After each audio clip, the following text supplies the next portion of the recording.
How to download and install Fortnite on a Chromebook.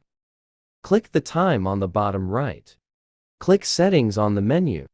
Select Turn On, then click More in the pop-up window. Click I agree.